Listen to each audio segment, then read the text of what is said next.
Paano yan, Trillanes? Binuking ka ni retired General Escobar kung bakit nyo kinasuhan si Vice President Sara Duterte. O ayon po dito sa balita, lumang modus na yan. Ginawa na yan kay Binay. Oo, kasi noon, kalakasan ni Binay, talagang kung ano-ano na naman yung mga binabato nila. Sinisiraan nila. Ito ang reaksyon ni retired Police General Escobar laban sa umano'y inuulit na taktika ng propaganda matapos muling umingay ang mga kasong plunder na inihain laban kay Vice President Sara Duterte. Ayon kay Escobar, hindi na bago ang ganitong galawan at malinaw umano ang pagkakahawig nito sa nangyari noon kay Jejomar Binay na mataas din ang survey ratings habang papalapit ang halalan. Ay, alam na this. Ang ginagawa kasi nila ngayon kay VP Sara Duterte, tutukan talaga nila yan. Lalo na nakatapos lang ng pamiting-meeting nila. Kasama sila Risa, kasama sila De Lima at iba pa. Malamang yung pinagmitingan nila kung ano yung tactics nila para makabalik o manalo yung gagawing presidente nila. Sino kaya yung maging pambato nila? Kasi si Leni Robredo parang ayaw daw Ang pwede na medyo malakas-lakas si Bam Aquino. Pero ang gusto nitong ni Trillanes, si Risa. Wow, may pag-asa ba? Baka bandang huli mag-iiyakan tong mga to. Pag si VP Sara manalo, ewan ko lang kung mag-iingay pa rin itong si Trillanes. Mananahimik bigla to.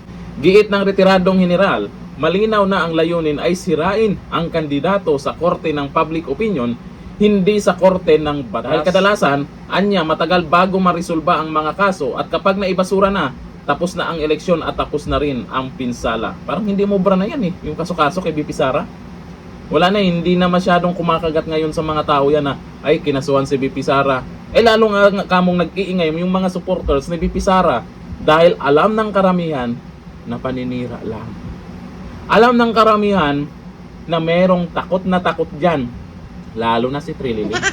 Takot na maging pangulo si VP Sara. Sa pananaw ni Escobar, ang paulit-ulit na paggamit ng plunder cases bilang sandata sa politika ay unti-unting nawawala ng bisa. Lalo na kapag nakikita ng taong bayan ang historical pattern.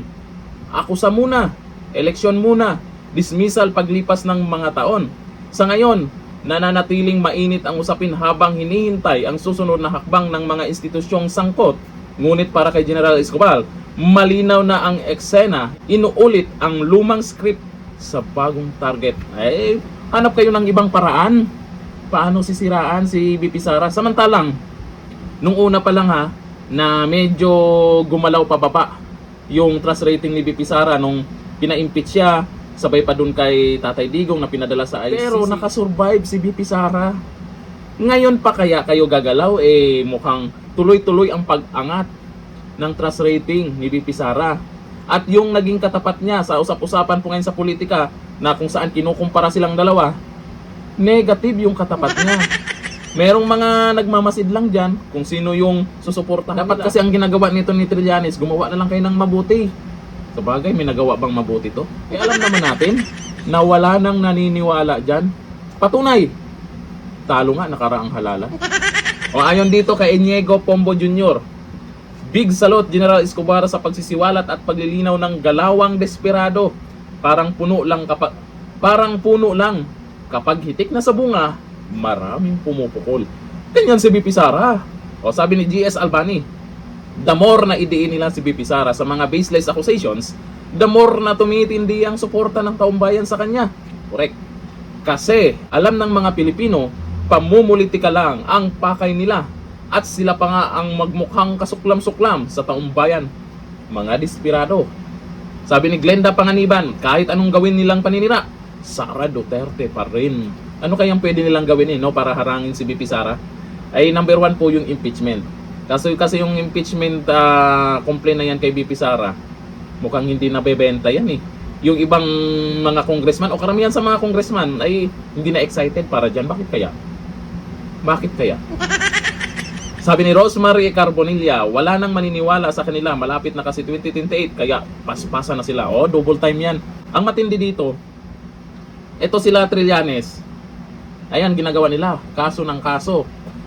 Yun namang sa social media, yung mga bayarang trolls. Pansinin nyo ngayon sa Facebook, lalo sa Facebook, pansinin nyo ngayon, double time sila. Pinapasok nila yung mga page ng pabor sa Duterte. Ang dami nila, sabay-sabay, nakalock yung profile. Ingat po kayo sa mga nag-comment dyan. Hindi lahat tao yan. Karamihan ng naninira sa mga Duterte dyan, mga robot yan. Kung baga, sa 1,000 robot na yan, isang tao lang ang gumagalaw dyan para siraan si VP Sara. Magkano kaya yung allowance o budget nila? Saan kaya galing yung pinambayad sa kanila? Sabagay, aware na ang karamihan tungkol dyan. Makikita naman, pag lumabas kayo sa lansangan, pag nagtatanong kayo sa inyong mga kaibigan, kapitbahay, karamihan, Duterte pa rin sila. May iba pa nga, dating hindi Duterte, nadismaya sa galawan ngayon ni Junior, Duterte na sila. Hindi naman nagsasabing, ay dilawan na kami. Hanggang dito lang, thank you.